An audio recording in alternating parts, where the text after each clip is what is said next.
Assalamualaikum warahmatullahi wabarakatuh. Selamat pagi anak-anakku, kelas 7 SMP IT Darul Quran.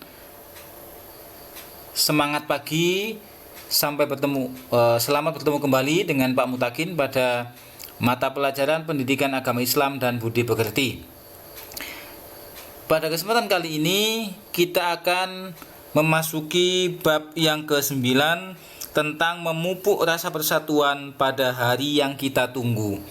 Namun sebagaimana biasa, mari kita berdoa kepada Allah Subhanahu wa taala, semoga kita senantiasa diberikan oleh Allah ilmu yang bermanfaat, ilmu yang barokah, dan mudah-mudahan keluarga kita, teman-teman kita, sahabat kita, Bapak Ibu guru senantiasa dijaga oleh Allah Subhanahu wa taala dan juga dijauhkan dari segala macam penyakit, musibah dan segala macam bala. Amin ya rabbal alamin. Bismillahirrahmanirrahim. Raditu billahi rabba wa bil islami dina wa bi Muhammadin nabiyyan wa rasula. Rabbi zidni ilma warzuqni fahma waj'alni min ibadika sholihin. Alhamdulillahirrahmanirrahim.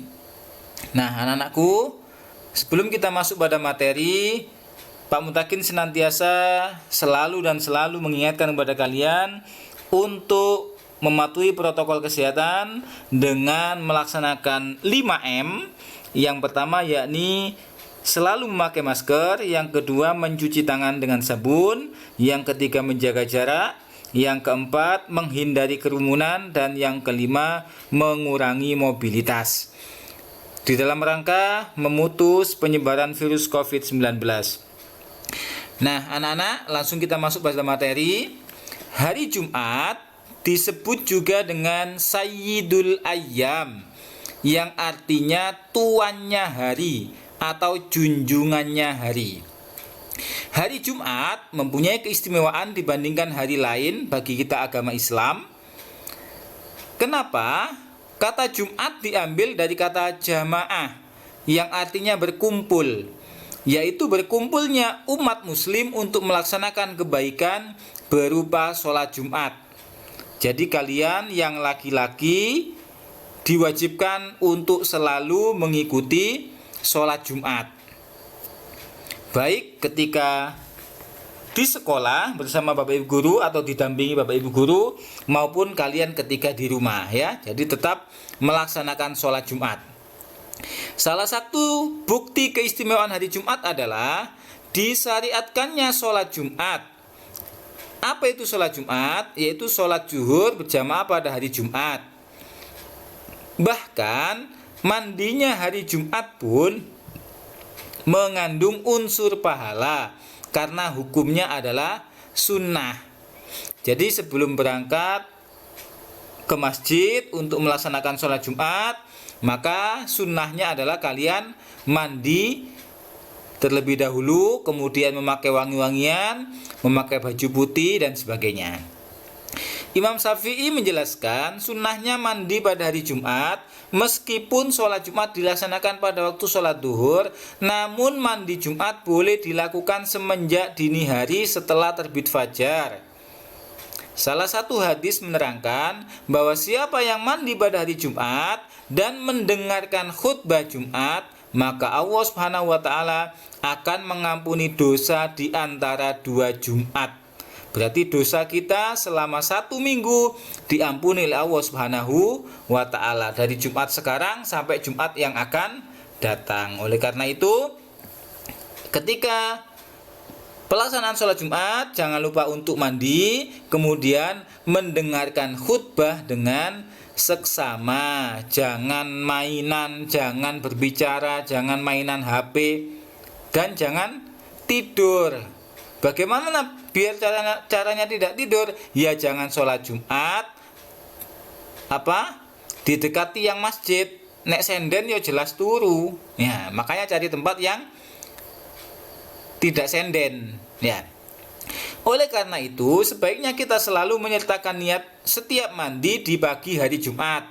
Jadi di waktu normal, kalian kalau mau berangkat sekolah pas hari Jumat, jangan lupa sekalian diniati untuk mandi sholat Jumat. Nanti siangnya tinggal wudhu saja kemudian berangkat ke masjid. Karena hal itu akan memberikan nilai ibadah pada mandi. Inilah yang membedakan mandi di pagi hari Jumat dengan mandi-mandi yang lain. Tetapi jangan lupa juga mempersiapkan diri untuk sholat Jumat dengan sebaik-baiknya. Yang pertama, pengertian sholat Jumat.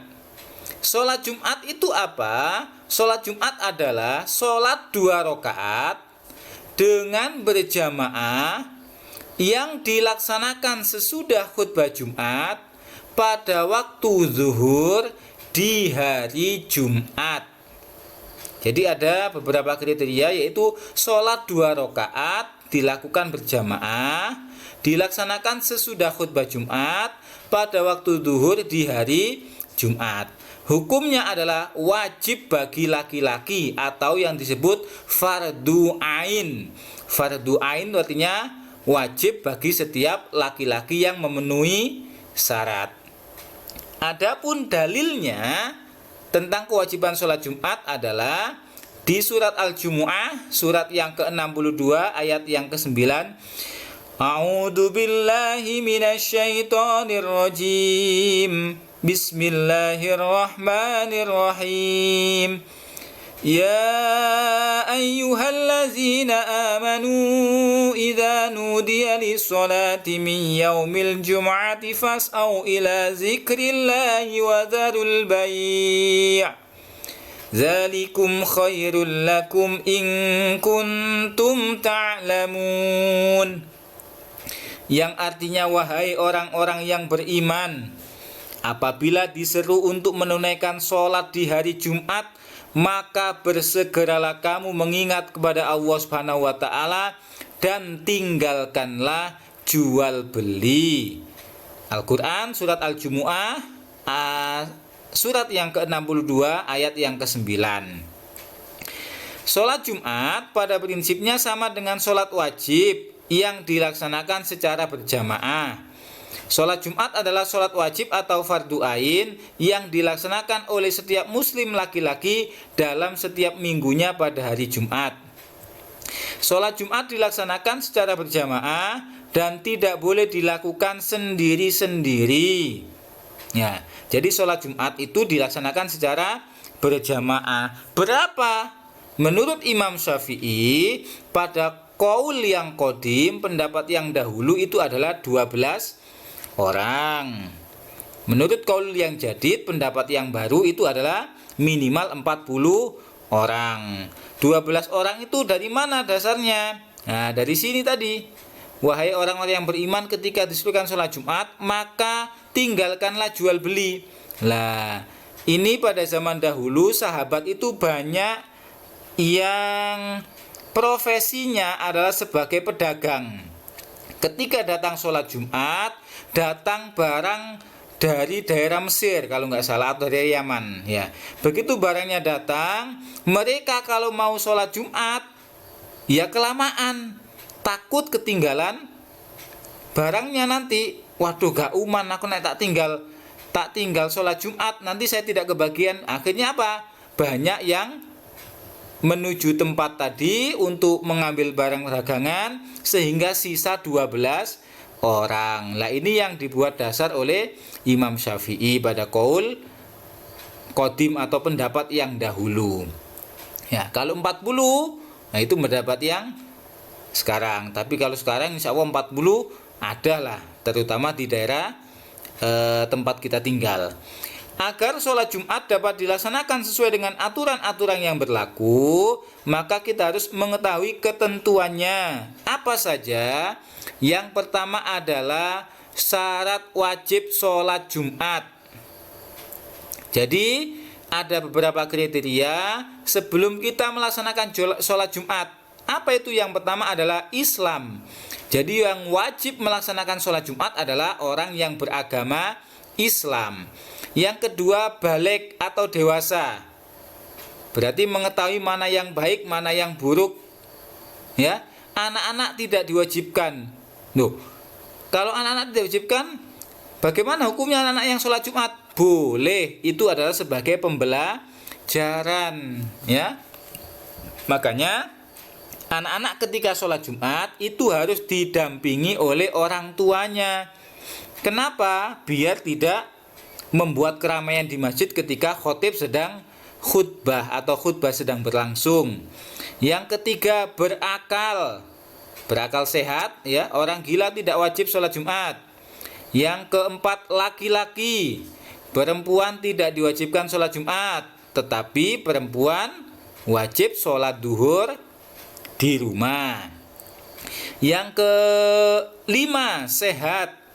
Orang yang sedang sakit atau berhalangan maka tidak diwajibkan sholat Jumat. Dan yang keenam, menetap atau bermukim. Orang yang sedang dalam perjalanan atau musafir tidak wajib sholat Jumat. Jadi syarat wajib sholat Jumat ada 6 hal, ya, yang perlu diperhatikan. Kemudian selanjutnya, syarat sah mendirikan sholat Jumat. Sholat Jumat akan dianggap sah apabila memenuhi syarat sebagai berikut.